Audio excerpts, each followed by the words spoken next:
ये वीडियो उनके लिए है जो जल्दी से जल्दी इंग्लिश बोलना सीखना चाहते हैं। ये वीडियो उनके लिए है जो फर्राटेदार इंग्लिश बोलना चाहते हैं। ये वीडियो उनके लिए है जो ग्रामर सीखे बिना इंग्लिश बोलना चाहते हैं। आपके मन में आ रहा होगा कि मैं क्या सोच रही हूँ, लेकिन अगर आपको मुझसे पूछना हो कि क्या सोच रही हो, तो ये बात पूछने के लिए आप बोलेंगे what are you thinking about, right. लेकिन अगर आप इंप्रेसिव वे में इंग्लिश बोलना चाहते हैं, एक एडवांस स्पीकर कहलाना चाहते हैं, तो आप पूछेंगे अ पेनी फॉर योर थॉट्स। इसका मतलब होता है क्या सोच रहे हो। तो अगर आप किसी को देखें कि वो ख्यालों में खोया हुआ है, कुछ सोच रहा है, तो आप बोल सकते हैं अ पेनी फॉर योर थॉट्स, मतलब क्या सोच रहे हो। Hey you, penny for your thoughts. तो इस तरीके के फ्रेजेस अगर आप सीख लें तो क्या आपको नहीं लगता कि आप बहुत ही अच्छे इंग्लिश बोल सकते हैं। एक और देखिए, he gave me the cold shoulder. ये भी आपने सुना होगा कभी ना कभी, लेकिन आप पढ़ गए होंगे असमंजस में कि इसका मतलब क्या है। तो इसका मतलब है उसने मुझे नजरअंदाज कर दिया। To give someone the cold shoulder का मतलब होता है नजरअंदाज करना। ठीक, तो अगर अब से आपको कोई नजरअंदाज करे तो आप बोल सकते हैं how dare you give me the cold shoulder. अगला है दैट्स द लास्ट स्ट्रॉ। इसका मतलब है अब पानी सिर से ऊपर हो गया है। एक्चुअल में दैट्स द लास्ट स्ट्रॉ का मतलब हो गया कि जब जैसे किसी चीज से आपको परेशानी हो रही है बट आप बर्दाश्त किए जा रहे हैं। अब क्या है कि आप कहते हैं कि अब ये जो गलती इस बार हुई है, अब इससे ज्यादा मैं बर्दाश्त नहीं कर सकता, तो वहां आप बोलेंगे दैट्स द लास्ट स्ट्रॉ। ठीक है, अब मैं बर्दाश्त नहीं कर रहा, तो जो पनिशमेंट देना है ये बोलने के बाद आप दे सकते हैं। अगला है it's just a drop in a bucket. आपने सुन ही रखा होगा a drop in the ocean. ठीक है, तो ये उसी का सिनोनिम है, कह सकते हैं a drop in a bucket. इसका भी मतलब वही है जैसे आप कहते हैं ऊंट के मुंह में जीरा। हमारे हिंदी में जो कहावत है वो क्या है, ऊंट के मुंह में जीरा। तो ये तो बहुत थोड़ा सा है, इससे क्या होगा। इस सेंस के लिए आप ये भी बोल सकते हैं it's just a drop in the ocean या फिर it's just a drop in a bucket. Are as a drop in a bucket. Interesting phrases हैं। अगर आप इन फ्रेजेस को एज इट इज रट लेते हैं तो आप इजीली इन्हें किसी के भी सामने बोल सकते हैं और बहुत ही अच्छा इंप्रेशन पड़ेगा और आपको यकीन भी नहीं होगा कि आप इतनी आसानी से इंग्लिश बोलना सीख सकते हैं। गाइस, ये वीडियो बहुत ही इंटरेस्टिंग है। अगर आप इस वीडियो में एंड तक बने रहते हैं तो आप ऐसे 50 फ्रेजेस सीख रहे हैं जो आप बिल्कुल आसानी से जब सिचुएशन पड़ती है वहां पर यूज कर लेते हैं। आपको ग्रामर के बारे में नहीं सोचना, आपको ये नहीं सोचना है कि इसके आगे पीछे कौन से वर्ड्स आएंगे। एज इट इज जब ऐसे सिचुएशन आए बस आसानी से बिंदास इसे यूज कर लीजिए बस। तो अगर आपको जल्दी से जल्दी इंग्लिश बोलना है तो आप बस इस वीडियो में एंड तक बने रहिए और इन फ्रेजेस को रट लीजिए। My name is Kanchan, you are watching me on English connection. Let's begin. अब हमारा जो फ्रेज है वो है the ball is in your court now. इसका मतलब है अब तुम्हें देखना है कि क्या करना है, मतलब अब रिस्पॉन्सिबिलिटी तुम्हारी है। तो जब भी आप किसी को रिस्पॉन्सिबिलिटी सौंपें तो आप बोले the ball is in your court now. Next, I am walking on एक्शेल्स, मतलब मैं फूंक फूंक कर कदम रख रही हूँ। जब आप बहुत ही ध्यान से एक एक चीज करते हैं तो वहां यूज करें। अगला है इट्स अ केक वॉक, मतलब ये तो बहुत ही आसान है। It's a piece of cake, उसी की जगह पर आप इसे भी यूज कर सकते हैं, मतलब दोनों में से कोई भी। It's a piece of cake और इट्स अ केक वॉक। अगला, they are like two peas in a pot. जो मटर होती है, मटर जिस छिलके में होती है उसको हम बोलते हैं पॉड। ठीक है, तो अगर एक ही पॉड में आप देखेंगे दो दाने एकदम सिमिलर होते हैं, तो जब आप देखें कि कोई बिल्कुल एक जैसा है बिहेवियर में या फिर लुक वाइज, तो आप बोलते हैं वे बिल्कुल एक जैसे हैं। They are like two peas in a pod, आप ऐसे बोल सकते हैं।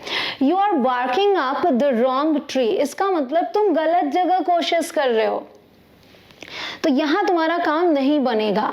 तो जब आपको ये बोलना हो तो आप बोलें you are barking up the wrong tree. Next, the name rings a bell. Rings a bell, आपने ये यूज किया, इसका मतलब है नाम से कुछ याद आ रहा है।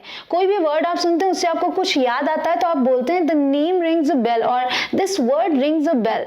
ओके अगला could I take a rain check, मतलब फिर कभी बाद में चलेगा क्या। देखिए पहले इसका मतलब समझिए। टेक अ रेन चेक का मतलब होता है कि मान लीजिए आपको कोई इनविटेशन दे रहा है कहीं आने के लिए और आप कहते हैं could I take a rain check, मतलब कि अगर मैं अभी ना आऊं बाद में आऊं तो चलेगा। तो आप एक तरीके से ये कह रहे हैं कि मैं आ नहीं सकता, लेकिन ये होप भी दे रहे हैं कि मैं बाद में आ सकता हूं, तो तब आप इसे यूज करें। अगला फ्रॉम टाइम टू टाइम, मतलब समय समय पर। ये आपको लिटरल मीनिंग समझ में आ रही है, मतलब कभी कभी, इसका मतलब होता है कभी कभी, from time to time. Next I am over the moon, मतलब मैं बहुत खुश हूं। एक होता है आई एम हैप्पी, एक होता है आई एम ग्लैड, लेकिन I am over the moon मतलब मैं बहुत खुश हूं। अगला I am under the weather, मतलब मेरी तबीयत ठीक नहीं है। तो जब तबीयत ठीक नहीं है तो ये यूज करें। अगला कीप योर चिन अप, मतलब मूड सही रखो। किसी वजह से मूड किसी का खराब हो गया है, आप बोलते हो कीप योर चिन अप, अगला चांस तुम्हें मिलेगा। Next it's not rocket science, मतलब ये कोई रॉकेट साइंस नहीं है, कोई मुश्किल काम नहीं है, आसान है। तो आसान है बोलने के लिए, मुश्किल नहीं है बोलने के लिए आप यूज करें it's not rocket science. Next let bygones be bygones, जो हो गया सो हो गया। जैसे आप कहते हैं जो हो गया उसे भूल जाओ, जो हो गया सो हो गया, वहां इसे यूज कर लें। Don't beat around the bush, मतलब घुमा फिरा कर बात मत करो, सीधे मुद्दे पर आओ। सीधे मुद्दे पर आओ के लिए भी आपको अब इसमें फ्रेज मिल जाएगा। आई एम श्योर आपको वीडियो पसंद आ रही है, तो देर किस बात की, वीडियो को लाइक भी तो कर दें। गाइस अगर आप चैनल पे पहली बार आए हैं, अभी तक चैनल को सब्सक्राइब नहीं किया, तो आप नीचे रेड कलर का बटन देख रहे होंगे, उसे क्लिक करके सब्सक्राइब करें। उसके बाद आने वाले बेल आइकॉन को प्रेस करें ताकि आप एक भी नई वीडियो मेरी मिस ना करें। तो बेल आइकॉन प्रेस जरूर कीजिएगा। Next read between the lines, इसका मतलब है अर्थ को समझो। मान लीजिए आपसे कोई कुछ कहता है या फिर कुछ लिखता है आपके लिए, लेकिन जो शब्द बोल रहे हैं उससे अलग उसका अर्थ हो, तब कहा जाता है रीड बिटवीन द लाइंस, अर्थ को समझो। Next we are on the same page, मतलब हम इस बात पर सहमत हैं। तो दो लोग अग्री कर रहे हैं तो बोल सकते हैं we are on the same page. अगला take the bull by the horns, horns मतलब सींग हो गए। So take the bull by the horns means मुश्किल का सामना डट के करो, सामने से करो, डरना नहीं है। अगला you are making a mountain of a molehill, मतलब तुम तिल का ताड़ बना रहे हो, छोटी सी बात है उसका इतना बड़ा बवाल बना दिया।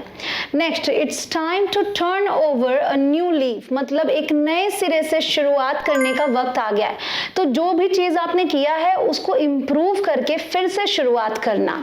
अगला डू इट बाय हुक और बाय क्रोक, मतलब चाहे जो भी करके इसे करो, किसी भी तरीके से करना है पर करना है, वहां आप इसे यूज करते हैं बाय हुक और by crook. Next she is afraid of her own shadow, मतलब वो बहुत डरपोक है, बहुत ही जल्दी कोई डर जाए, तो उसके लिए आप बोलेंगे शी और ही या नाम लेके इज अफ्रेड ऑफ हर और हिज या जो भी पर्सन हो own shadow. Next I don't by that, मतलब मैं नहीं मानती जो तुम कह रहे हो, I don't by that. That was a blessing in disguise, इसका मतलब वो नुकसान के रूप में फायदा था। अगर कोई चीज ऐसी पहले हुई है जो आपको सही नहीं लग रहा था कि ये सही नहीं हुआ, अच्छा नहीं हुआ, लेकिन बाद में आपको ये रियलाइज होता है कि वो जो हुआ था वो अच्छा ही हुआ था, तभी आपको आज ये मौका मिला है, तब आप बोलते हैं that was a blessing in disguise. Next better late than never, मतलब कभी नहीं से देरी भली, देर हो जाए कोई बात नहीं लेकिन कुछ बुरा घटित नहीं होना चाहिए। Next don't pull her leg, मतलब उसकी टांग मत खींचो। किसी का मजाक उड़ाते हैं, टांग खींचते हैं, मतलब लिटरली टांग खींचना नहीं, वही मजाक उड़ाना या फिर उसे चिढ़ाना। Next time flies when you are having fun, समय कब बीत जाता है पता ही नहीं चलता, ये बोलने के लिए इसे यूज करें। Next I broke the ice, break the ice का मतलब होता है कॉन्वर्सेशन शुरू करना। मान लीजिए कि एकदम साइलेंस है, आप जाते हैं शुरुआत करते हैं, उसके लिए भी यूज करते हैं, तो मैंने शुरुआत कर दी या फिर मैंने माहौल बना दिया। तो कई बार आप देखेंगे फॉर्मल सेटिंग है तो बिल्कुल सब चुप चुप बैठे होते हैं, आप स्टेज पे जाते हैं कुछ ऐसा बोलते हैं कि लोग हंस पड़ते हैं, तो वहां आप बोल सकते हैं आई broke the ice. Next don't cry over spilt milk, मतलब अब मत पछताओ क्योंकि अब कोई फायदा नहीं है। He is a chip off the old block, मतलब वो बिल्कुल अपने माँ या पापा जैसा है। तो जिसकी आप बात कर रहे हैं अगर वो बिल्कुल अपने माँ या पिता या दादी या दादा जैसा हो तो आप बोलेंगे he or she is a chip of the old block। ये जो चिप है वो यूज हुआ है जैसे लकड़ी का एक छोटा टुकड़ा अगर बोल लें तो बस उसी लकड़ी का ये छोटा सा टुकड़ा है इसलिए। Next, once in a blue moon means कभी कभार, वेरी रेयरली। गाइस अगर आप चाहते हैं कि मैं ऐसे ही फ्रेजेस और लेकर आऊं, ऐसे ही वीडियोस और लेकर आऊं तो कमेंट सेक्शन में दिल मांगे मोर जरूर लिखे। वैसे रिसेंटली मैंने एक और वीडियो दी थी 50 फ्रेजेस की और बहुत ही अच्छा फीडबैक आया है इस पे आपकी तरफ से, क्योंकि सबने कहा है कि इन फ्रेजेस से इंग्लिश बोलने में बहुत मदद मिल रही है। अगर आपने ना देखा हो तो आप यहाँ आई बटन पर क्लिक करके देख सकते हैं या फिर लिंक आपको डिस्क्रिप्शन में मिल जाएगी। Next, who spilled the beans means बात किसने फैलाई, किसने राज को खोल दिया। We'll do it, come rain और शाइन, हम ये करेंगे चाहे जो हो जाए। कम रेन और शाइन यूज हुआ है इस हिसाब से कि मौसम चाहे अच्छा हो बुरा हो, बारिश हो रही हो धूप हो, लेकिन ये काम हम करेंगे ही। तो वहां फिर है क्यूरियोसिटी किल्ड द कैट, इसका मतलब होता है ज्यादा दखल मत दो, तुम पर भारी पड़ सकता है। बहुत ज्यादा क्यूरियस होना, अगर आपको लग रहा है कि आप बहुत ज्यादा किसी चीज के अंदर जा रहे हैं तो हो सकता है उसकी वजह से आपको नुकसान हो जाए, तो इसलिए कहा गया है। Next, I M on cloud 9, again मैं 7वें आसमान पर हूं, हम बोलते हैं मतलब मैं बहुत खुश हूं। Next, he has been with me through thick and thin, so through thick and thin का मतलब होता है सुख दुख में, सो वो सुख दुख में मेरे साथ रहा है, उसके लिए आप बोल सकते हैं।